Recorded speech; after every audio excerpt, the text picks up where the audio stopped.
Hər vaxtın xeyir, xoş gəldin. Başqasına görə bu gün özümüzü necə yoxa çevirdiyimizi, əslində istədiyimiz halda necə hisslərimizi bastırdığımızı, özümüzü məhv etdiyimizdə biraz danışmaq istəyirəm. Deyək ki, bir yara almışıq. Bir münasibət olub, bizi incidib, toksik olub. Bundan sonra bir də güvənməyəcəm. Bundan sonra bir də sevməyəcəm. Bundan sonra bir də ürəyimi heç kəsə açmayacam. Bundan sonra bir də heç kəslə dostluq etməyəcəm deyə kəskin cümlələr qurmusan, yoxsa həyata daha ümidlə baxmağa davam edən birisən? Çoxumuzda belə bir adət var təəssüf ki, birinci versiyamız. Yəni bundan sonra bir də deyə nöqtələr ardınca düzüm, onun ardını sözünüz tamamlayın. Aldığı yaradan çıxış eləyərək özünə limit qoyan insanlar. Bizlər bəzən bunu etmişik. Yalan deməyək, yəni dürüst olaq. Sual verim. Niyə başqasının etdiyi səhv bizim başımızda partlayır? Xəyanət görməyin özünü belə bəsitləşdirə bilmək mümkündür. İddialıyam. Yalanla üzbəyüzsüzsə, nə vermisinizsə, nə ötürmüşsə, bir münasibətdə nə qədər zəhmətiniz varsa, çabanız varsa, onun qarşılığını ala bilməmisinizsə, bunun belə, inanın mənə, özünüzlə əlaqəli olduğuyla bağlı iddialıyam. Nəticə pis olub deyək ki, alınmayıb da. Ondan sonra niyə özümüzü dünyaya tamamilə qapadırıq? Özümüzə cəza vermə metodu budur. Yəni, özümüzü cəzalandırırıq. Biz sadiqik. Biz münasibətdə həqiqətən də hər şey qaydasında olan tərəfik. Tamam, bununla razıyam. Qarşımıza qədir bilməz, dəyər bilməz bir insan çıxdı deyək ki. Bu danışdıqlarımı təkcə romantik münasibət üzərindən dəyərləndirməyin, yəni ümumi insani münasibətlər üzərindən dəyərləndirin zəhmət olmasa. Ailə münasibətlərində belə bu yeri gələndə olur. Alınmadı. Münasibətdə bərabər balanslı bir ortaya qoyulan bir şey yoxdur deyək. Axırda da vəfasızlığa rast gəldiniz. Canınız yandı. Pis oldunuz. Çünki insan bir şeyə bağlananda həqiqətən də qopmaq çətin olur. Bir münasibətin özündə belə təsəvvür edin ki, hər gün uzun bir müddət, bir ayın özü belə. Bir ayın özündə 30 gün var deyək. 30 günün hər səhərə, hər axşamı, sabahın xeyir, gecən xeyir mesajları ilə başlayıb bitirmək, ard-arda bunu eləmək, bir insanın vərdişə sahib olması 21 gün alır. Siz düşünün ki, münasibət bir ailə olub bitdi, 1 illik, 10 illik, 15 illik, yəni baxın da, yəni heç bir fərq yoxdur. Bağlılıq varsa ortada, zaten ayrılıq, zaten qopmaq, buna məcbur buraxılmaq acıdır. Bunu hər gün, hər səhər və axşam təkrarlasanız və sonra ona etdiyiniz, o dəyəri bölüşdüyünüz, sabahın xeyir, günortan xeyir, necəsən, gününün gedişatına belə olduğunuz insanla münasibəti dayandırmaq çox incidici bir şeydir. Təsəvvür eləyirsiniz ki, artıq ondan xəbər tuta bilmirsiniz. Ya da ki, bəlkə də indi münasibətin var, bir anlıq onun olmadığını düşün. Yoxdur. O dostun həyatında birdən olmaya bilər. Məcburi deyir ki, ölümlə ayrılmaq bir kənara. O insan həyatdaykən ondan ayrılmaq daha çox əziyyət verir. Daha çox əziyyət verən bir şeydir. Dünyadadır, eyni səmanın altındasınız. Eyni günəşi bölüşürsünüz, eyni istiliyi hiss edirsiniz, eyni soyuğu hiss edirsiniz. Amma digər ki, sənin ondan xəbərin yoxdur. Çox çətindir. Bunu yaşayırsan, amma sonra qarşılığını ala bilmədin. Bir nəticəyə gələ bilmədin, xoşbəxt sonsuzluğa gedə bilmədiniz. Alınmadı. Hədəfləyirdin ki, dünyada nə qədər yaşayacağımsa, mən o qədər yaşadığım müddətə onunla əlaqəm, kontaktım olacaq. Amma olmadı. Necə bitirsə bitsin. Məntiq çərçivəsində və yaxud da məcburiyyətdən və yaxud da çox acı bir şəkildə ürəyimizi niyə qapadırıq? Özümüzü niyə bu qədər onsuz da canımız incinib də, niyə bu qədər əlavə özümüzü incidirik? Qarşındakı ciddi bir səhv etdi deyək. Onun elədiyi səhvin bədəlini, əvəzini niyə özüvə yaşadırsan? O onun elədiyi bir davranışdır. O sənin elədiyin bir davranış deyil axı. Baxın, münasibətdə bütünləşmək 1+1 1+1 yan-yana əslində olmaq deməkdir. Bu çox gözəl bir cümlədir. Yəni bir-birinə qarışmadan, bir-birini yox etmədən sevmək çox gözəl bir bacarıqdır. Amma biz sanki bütün içimizdə insani olaraq var olan hisslərimiz ancaq o insana görə var imiş kimi davranırıq. Yəni sanki bizim bundan sonra sevmə bir bacarığımız olmayacaq. Bizim bundan sonra dostluq bacarıqlarımız olmayacaq. Evlənə bilməyəcəyik, romantik münasibət yaşaya bilməyəcəyik. Hardan zərbə aldıqsa limitimiz doldu. Sanki belədir həyat. Belə deyil dostlar. Yaşanılan videonu dayandırmalı oldum. Davam edirik. Deməli, belə deyil. Sizin qarşınızdakı özündə olanları ortaya qoydu. Nəticə nə olursa olsun, o nəticəyə sizi məcbur etdisə, yəni gəldiyiniz nöqtədə onun da çabası var. Sizin özünüzlük bir məsələ yoxdur burada təkcə. Hətta deyərdim, o qədər də özünüzə qəddarca davranmağınıza heç bir əsas yoxdur. Xəyanət etdi deyək ki. Çox pis incindim. Güvən sferan sarsıldı, bilirəm. İnsan üçün ən önəmli dəyərlərdən biri, həyatda qala bilməsi üçün, yaşaya bilməsi üçün güvənmək, sevilmək, sevmək, bunlardır. Amma unutduğumuz bir şey var. Həyatdakı bu dəyərlər ki var, inanın mənə, başlanğıcı bizdən çıxır. O hissi yaşaya bilməsək, yaşada bilmərik. Yəni sənin uğursuz alınan o münasibətində yaşadığın acı hisslər var, inan mənə, qarşıdakı nə edirsə etsin, ona görə o gözəl hissləri içində bağlamağa dəyməz. Yəni, bundan sonra çox gözəl birini sevədə bilərsən. Çox gözəl dostluqlar qurada bilərsən. Bundan sonra, deyək ki, böyüdüyün ailədə sağlam modellərin olmadı, amma bu demək deyil ki, sənin quracağın ailədə sağlam model olmayacaq. Ümidini kəsib ailə qurmayacağım kimi yanaşmaları da, yəni, insani ehtiyacların üstündə xərc çəkməli deyilsən sadəcə. Biz hisslərin başladığı nöqtəyik. Hisslərin bizə ötürüldüyü yer deyilik, dostlar. Səhvimiz buradadır. Qarşı tərəflə yaşadığınız pis şeylər bir dəfəyə məxsus deyildi. Və yaxud da hər şey onunla başlamadı ki, onunla bitsin. Dünyaya tək gəlmişik. Göbəyi bağımız onunla kəsilməyib. O insanla kəsilməyib. Bu günə qədər, ya da onunla tanış olduğun günə qədər onu tanımırdım. Amma sənin içində bir hisslər var idi. Öz içində dəyərlərin var idi, sevgi anlayışın var idi. Necə bir sevgi münasibəti yaşamaq istəyirdin, necə bir dostluq münasibəti yaşamaq istəyirdin. Yəni o münasibət versiyası ilə bağlı sənin ümidlərin var idi, düzdür? Demək ki, o sənə məxsus idi da onsuz. Gəlib istər-istəməz, yəni oldu artıq, təəssüf ki oldu. Səni incitdi deyə, sən ən başdakı o ümid dolu versiyanla niyə çəkirsən ki? Həyat sənin deyil. Həyat onunla başlayıb, onunla bitdi. Heç onunla başlamayıb, amma onunla bitdi. Bu qədər bəsit olmayaq. Bu qədər özümüzə necə gəldi yanaşmayaq.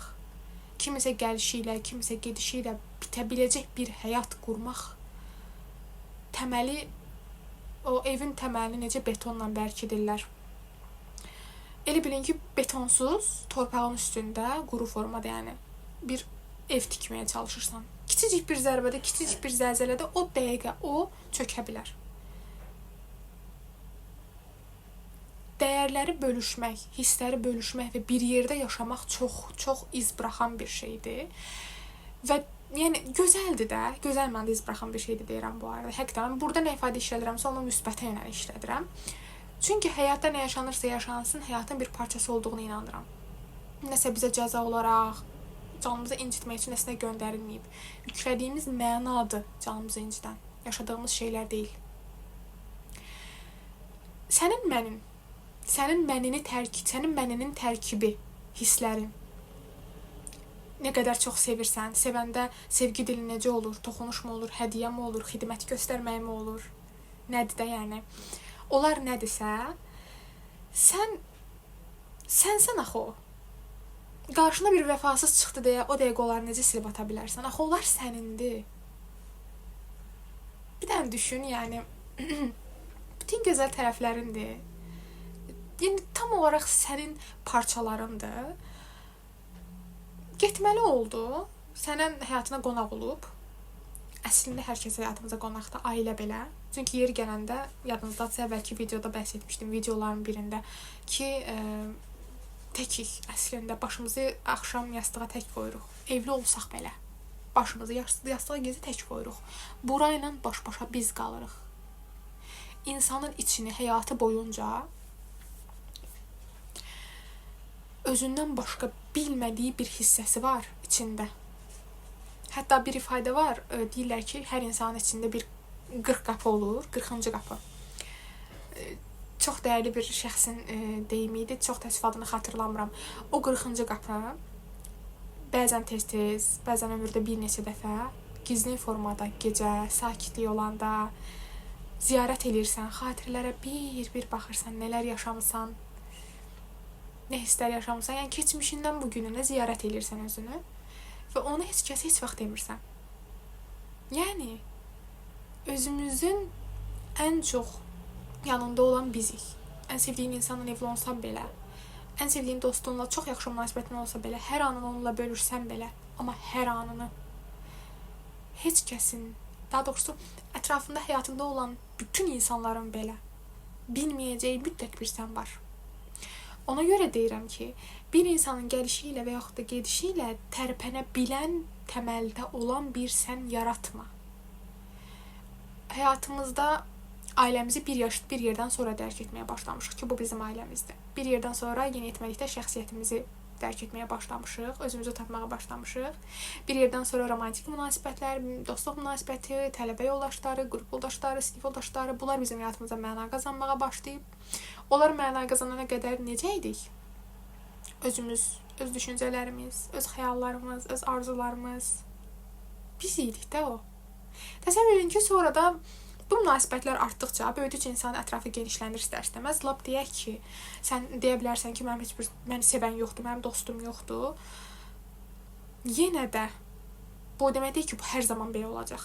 Deyir ki, sənin gələcəkdə səni sevənlərin var, tanımadığın, hələ səni sevəcək insanlar var, sənin dəvət olunduğun hələ də masalar var, səni gözləyən o boş stulların var, dəvətlər var, quracağın münasibətlər hələ də səni gələcəkdə gözləyir. Hər şey bu andan ibarət deyil. Hər şey indiki mənada qalmayacaq. Amma indiki mənanın da dəyişməsini istəyirsənsə, buranı dəyişdirməlisən və buranı dəyişdirməlisən. Təməli boş olan bir məniniz varsa, demək ki, sizin mənliyinizin içərisini kənar dəyərlər doldurur. Bu yaşadığınız zədəli münasibəti kimlə yaşamısınızsa, o əvvəl-axır bir kənar insandır. Sizdən kənar bir insandır. Siz deyil yəni. Sizdən kənardır. Və onun sizin dəyərlərinizi formalaşdırmasına və müəyyənləşdirməsinə icazə verməməlisiniz. Xəyanət gördün, incindin, başa düşürəm. Buna mən kör kimi yanaşmadım. Mən yanlış anlama. Amma o getdi, acını yasını tut. Münasibət bağ qurmaq, bunun qopması çox incidici bir şeydir, çox. Amma sənin içində olan o dəyərlər hələ də qalıb. Ona qəddarca yanaşıb onu məhv edən sən olacaqsan.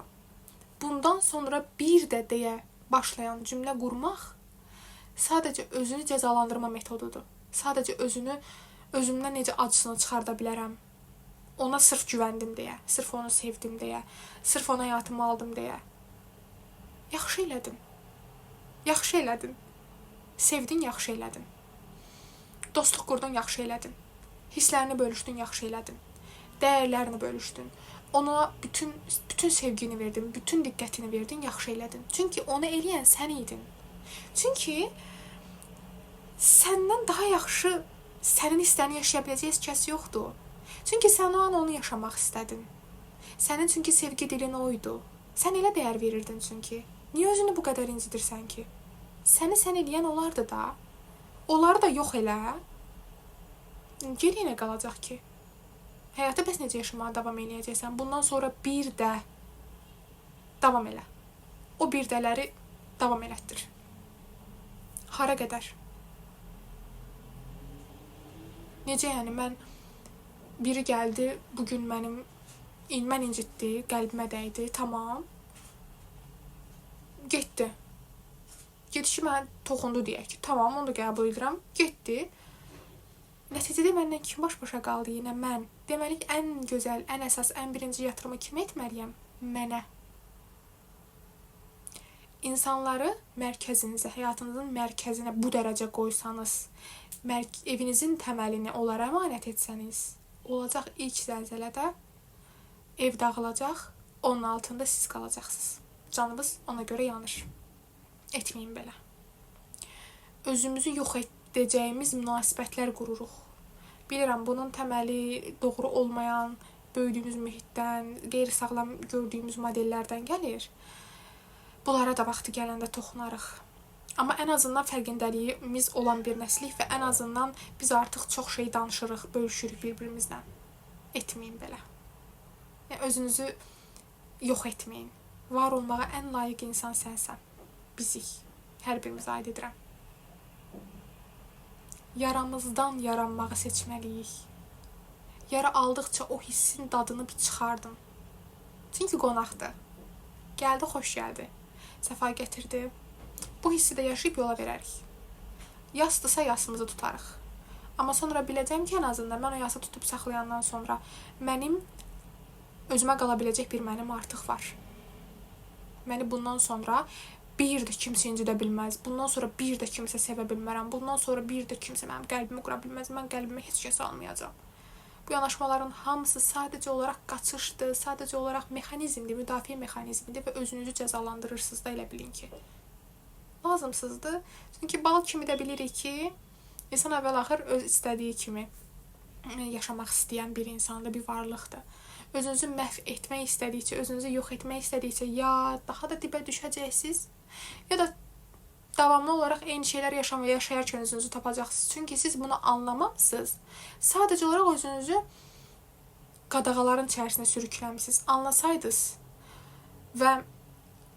Anlasaydınız ki, bu mənim bir bədənimin parçası deyil, sadəcə qonağım idi və özünüzə qayıtsanız, daha asan keçirəcəksiniz bu prosesi.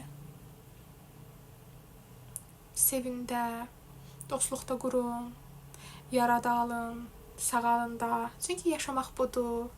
Çünki insan olmaq budur. Vaxt gələndə təşəkkür eləyirik biz həmin hissələrimizə, həmin günlərimizə.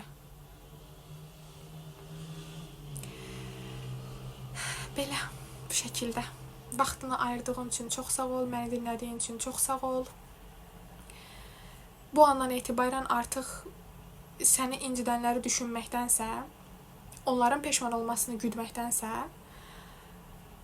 özünə qadağa qoymaqdansa, onların arxasınca düşməkdənsə bir özünlə bağlı düşün və öz arxanca qaç, özünü tapmaq üçün. Özünə zərbə vurmaq üçün öz üstünə qaçma. Bundan sonraki mövzuda və videoda görüşənə qədər. Hələlik.